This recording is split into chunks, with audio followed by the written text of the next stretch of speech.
Il est 13h sur Al-Oula. Bonjour et bienvenue dans ce premier rendez-vous d'information de la journée à la une. Sur hautes instructions de Sa Majesté le roi Mohammed VI, son Altesse royale, le prince héritier Moulay El-Hassan et son Altesse royale, la princesse Laila Khadija, ont lancé hier au quartier Bourg-Grec, arrondissement Youssoufia à Rabat, l'opération nationale Ramadan 1446.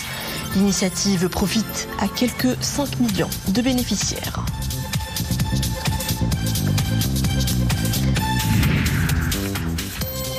Ramadan, jour 3, qui dit une longue journée de jeûne, dit ftour copieux, bien souvent trop sucré ou trop gras. Comment trouver la bonne diète? Quelques conseils à consommer sans modération pour que Ramadan ne rime pas avec indigestion.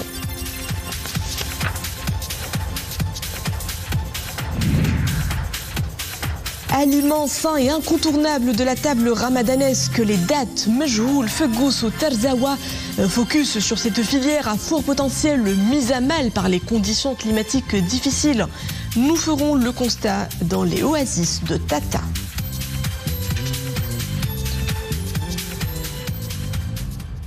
Bonjour, sur hautes instructions de Sa Majesté le roi Mohammed VI, son Altesse royale le prince héritier Moulay El-Hassan et son Altesse royale la princesse Laila Khadija ont procédé hier au quartier Bourg-Grec, arrondissement Youssoufia à Rabat, au lancement de l'opération nationale Ramadan 1446.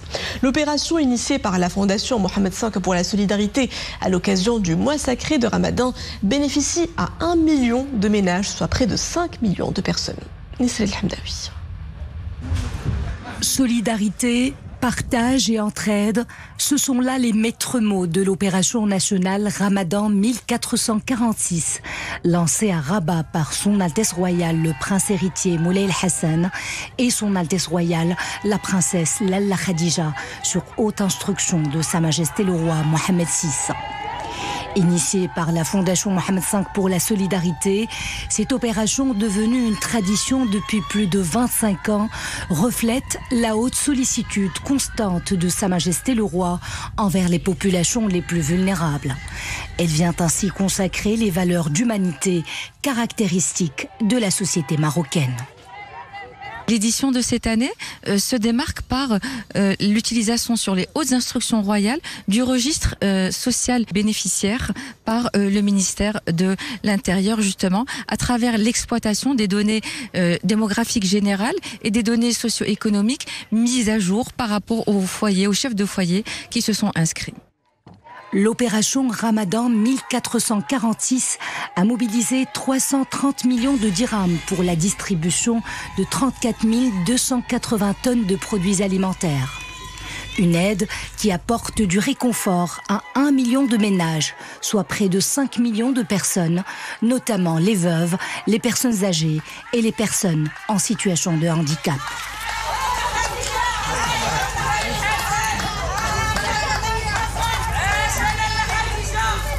Nous remercions Sa Majesté le Roi pour cette initiative et nous lui souhaitons un prompt rétablissement. Je voudrais dire merci à Sa Majesté le Roi, que Dieu le préserve. Nous remercions Sa Majesté le Roi pour cette action qui nous met du baume au cœur. Cette opération nationale est organisée avec le soutien financier du ministère de l'Intérieur et du ministère des Habous et des Affaires islamiques. Elle s'inscrit en droite ligne du programme humanitaire mené par la Fondation Mohammed V pour la solidarité. Pour le bon déroulement de cette action, des milliers de personnes sont mises à contribution, soutenues par des assistantes sociales et des bénévoles au niveau de points de distribution mis en place à travers le territoire national. La mise en œuvre de cette initiative obéit également à des contrôles, notamment au niveau de 2 comités, l'un local et l'autre provincial, qui veillent sur le terrain au suivi de l'approvisionnement des centres de distribution et à la distribution des denrées alimentaires. L'opération nationale Ramadan 1446, une action d'envergure qui valorise davantage la culture de solidarité au sein de la société marocaine.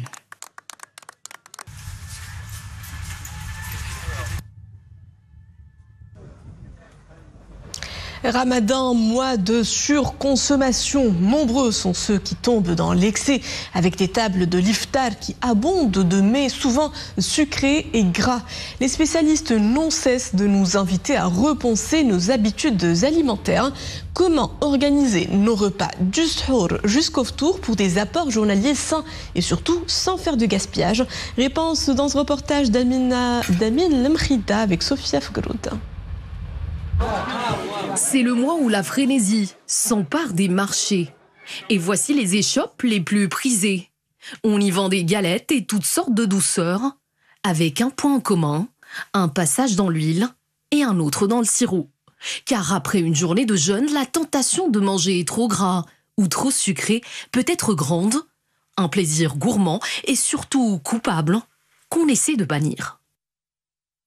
Nous avons l'habitude de rompre le jeûne avec une harira, de la shbekia et des galettes. Et puis nous passons au plat principal, du poisson ou du poulet grillé avec une salade. Je commence toujours par un bol de harira, après je prends du thé ou du lait. Il faut que le repas soit équilibré, même avec un seul bol de soupe, une date et de l'eau. Sur la table du ftour, il y a les incontournables harira et les dattes, en plus de petits plats nourrissants, parce que manger trop gras n'est pas bon pour la santé. L'eau, les dattes et une soupe, les éléments essentiels pour rompre sainement le jeûne. Mais à table, il y a de nouveaux rapports de force. Les gourmandises de celles qui croustillent prennent de plus en plus de place, grignotant au passage du terrain aux douceurs sucrées.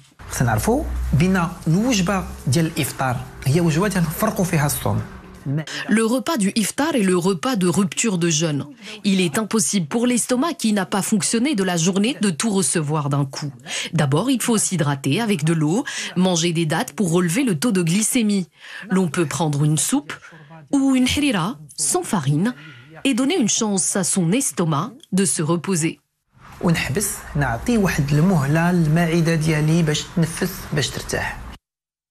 Une alimentation saine pendant Ramadan repose sur une hydratation adéquate, des repas équilibrés et des choix alimentaires réfléchis. Car après tout, un jeûne bénéfique sur le plan spirituel doit l'être aussi sur le plan physique. 9,45 milliards de dirhams, c'est le total des transferts de fonds effectués par les Marocains résidant à l'étranger à fin janvier 2025. L'Office d'échange fait ressortir une hausse de plus de 44 millions de dirhams par rapport à fin janvier 2024.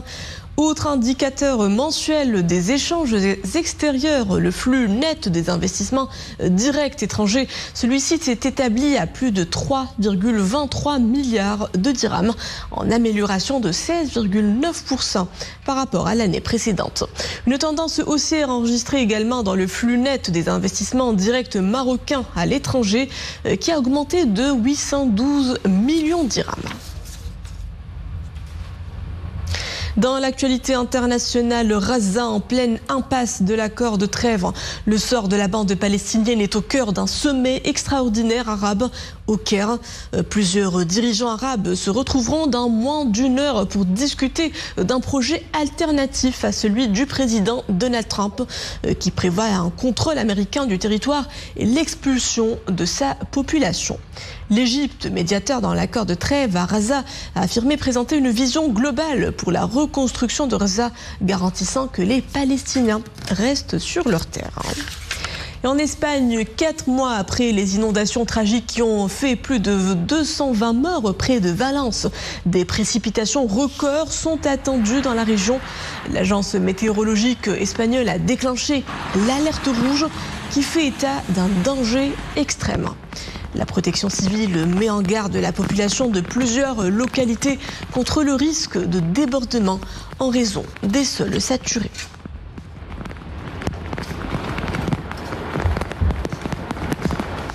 L'autre côté du globe est à son tour frappé de plein fouet par les conséquences du dérèglement climatique. Au Japon, les pompiers continuent de lutter pour le 5e jour consécutif contre un feu de forêt géant. L'incendie a déjà causé la mort d'une personne et l'évacuation de près de 4000 habitants. Il s'agit du pire incendie de forêt que le pays est connu depuis un demi-siècle.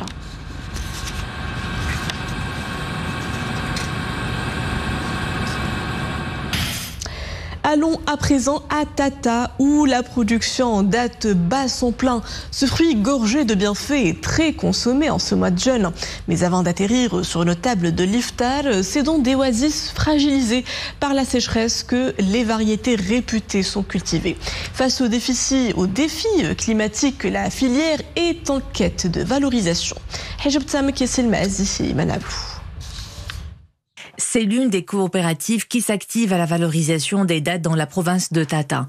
Un travail minutieux qui ne jure que par la qualité de cet aliment nutritif, incontournable à la table du ftour tout au long du mois béni. Ici, nous procédons au tri des dattes avant de les nettoyer et les préparer au conditionnement et à l'emballage pour conserver leur qualité.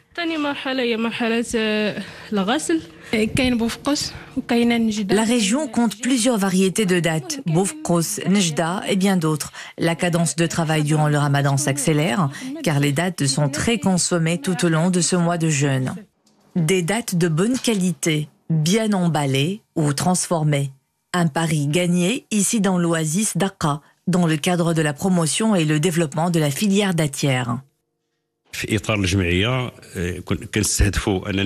coopérative a été fondée en 2006. Ce genre de projet enrichit le rendement des agriculteurs et contribue à la valorisation des variétés locales. Les coopératives jouent un rôle important dans la mise en valeur de ce fruit. 9000 hectares, c'est la superficie globale des palmiers dattiers dans la province de Tata, avec une production annuelle estimée entre 10 000 et 12 000 tonnes. Une filière confrontée aux défis climatiques qui se sont accentués ces dernières années. Et voilà, c'était l'escale de fin de ce journal. Retrouvé juste après le télédiario. Très bonne suite des programmes à tous sur Al-Oula.